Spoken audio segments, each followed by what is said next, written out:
morning mga Master Lodi. So magandang araw sa inyo. Yung si Master JM. Ang dating mabait. So ngayon maglilinis tayo. Maglilinis kami ni Master JM ngayon. So sana makatulong to sa inyo. Ang lilinisin natin ay Carrier split type wall mounted. Lilinisin natin yan.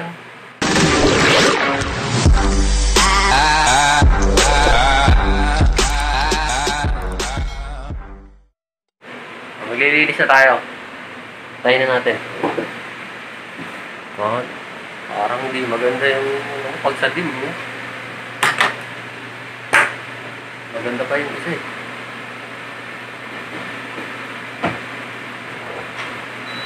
Alright. So, papatayin din natin sa breaker para safe tayo. Buga namin ni Master JM yung... Hi ma'am. Ako na. Ha? Eh.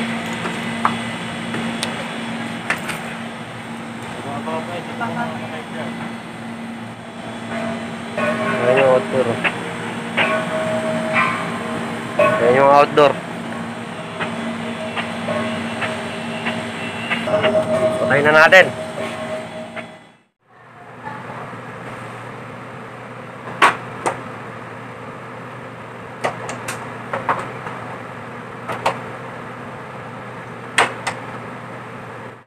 So, una natin tatanggalin syempre yung wiring niya, ito. Yan, tanggalin natin to. Then next ito, filter.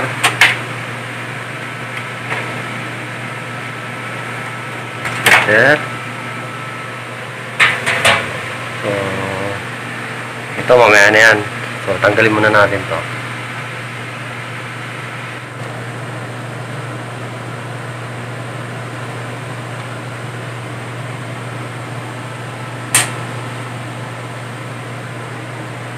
Yan. So ito, kunin natin to para matanggal natin yung babaw. Ayan, tanggalin nyo na yan, disakit lang yan. Ngayon tatanggalin na natin to. So next, ayan, may mga tornilyuhan dyan. Tornilyuhan yan. Ayan. Saka ito, tatanggalin nyo yan, tapos ito, then ito. Ayan. Tapos ito, tanggalin nyo yan. So, pag natanggal nyo na yan, tatanggalin nyo na yan buo. Makikita nyo yung evaporator dyan.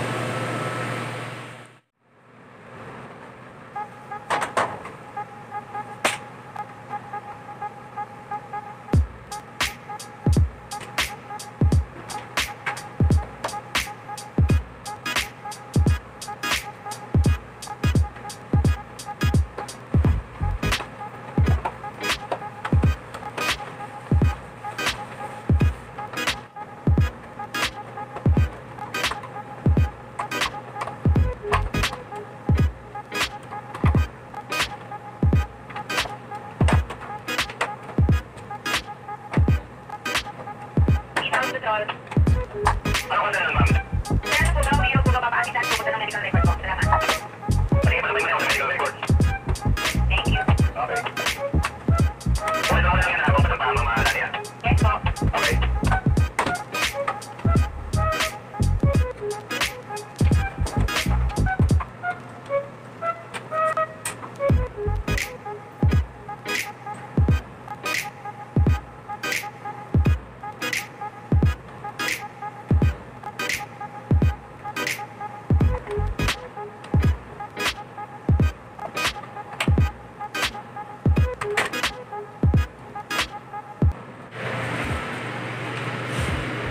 Ayan, natanggal na natin lahat. So next, lalagyan na natin ng cover. So yung drain pan nito hindi natatanggal. So meron talagang ganun na aircon na hindi natatanggal to. Yung drain pan. So yung ginagawa ko dyan pag hindi natatanggal, tinatanggal ko yung dalawang tornilyo dito. Ayan.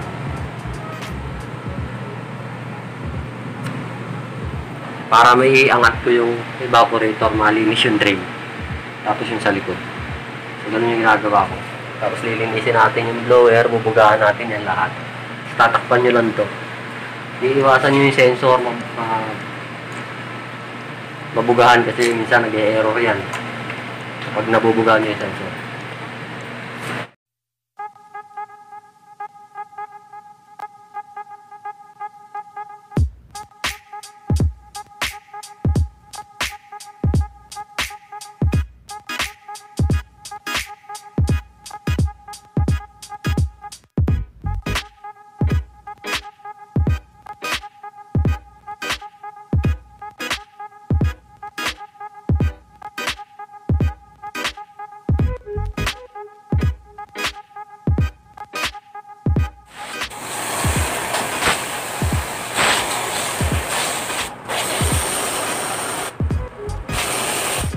Yes.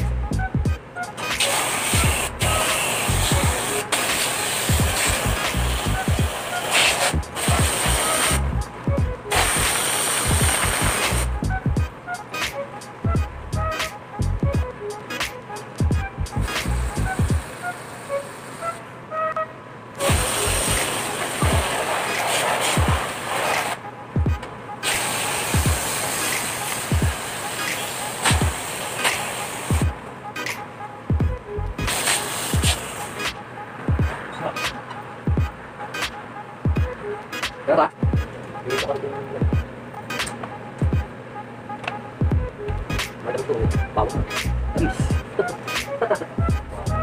Hindi bisa.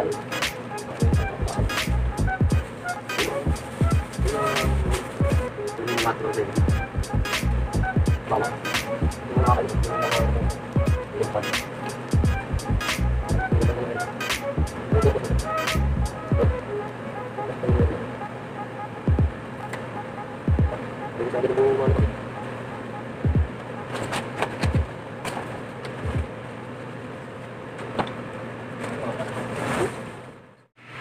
So, after nyo mabugahan, then tuyuin nyo muna. Pero pwede nang gamitin yan after nyo malinis, pwede na yan.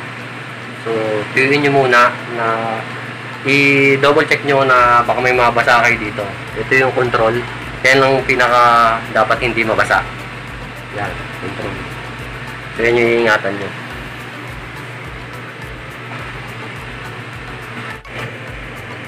So, syempre, sabunan nyo yung mga cover bago nyo po ibalik. So, sabunan nyo po muna yung cover, yung mga accessories bago nyo ikabit para po mas maganda at malinis. Saka po pag magtatanong na bakit hindi sinabunan, so pwede naman po nyan sabunan, basta po sabon lang, no? Walang kailangan ng chemical. So sabon, tubig. So yun lang po yung mas makakalinis dito sa evaporator. Saka ito, nakita nyo itong sensor na yan. Yan. Pagka maglilinis kayo, tanggalin nyo to. Kasi pagka nabugahan nyo ng washer yan at nagkaroon ng problema, mag-e-error yung unit natin. So ito ay basic unit, non-inverter. So R2 to siya. So napakadaling linisan lang ito. So Perrier. So ang problema lang sa mga ganito, hindi natatanggal yung drain pan. So kaya dito ko tinatanggal. Inaangat ko lang konti. So yun yung yun yung pinagkaiba ngayong lumalabas ng mga bagong brand. Hindi natatanggalin doon sa. So yun lang, sana makatulong ko sa inyo at ikakabit na natin yung mga cover. Then, thank you. And God bless at ingat kayo palagi.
lang ako idadagdag.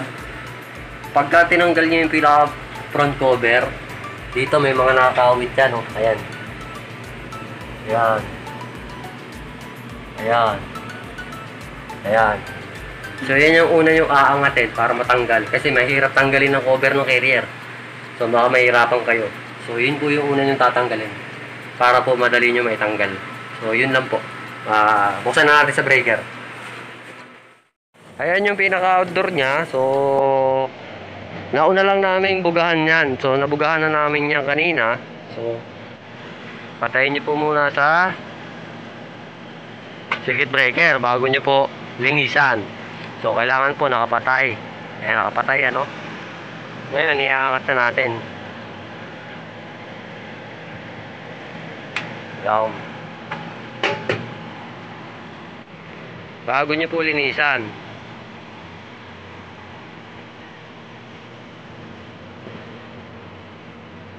Kailangan po bago nyo linisan, baba nyo po muna sa breaker para po hindi po kayo ma-kuryente o may mabasa kayo na wire, hindi mag-short. Saka for safety na rin. Ano po?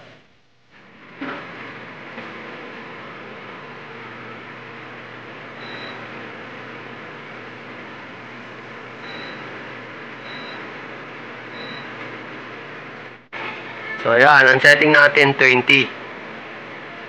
Tapos medium pan natin. So sa mga nagtatanong ang setting ng wall mounted. So depende sa room nyo kung mataas ang heat load. Kung sobrang init sa room mo, pwede mo na isagad ng kahit mga 19 or 18. Pero kung hindi naman nagtitipid ka, pwede mo i-23. Yan. Para mas tipid. 23. Pero dito kasi kailangan malamig. Yan, 20. Para rin magmatic yung compressor. Kasi pag sinagad mo yan, hindi yan magmamatic. So, alright.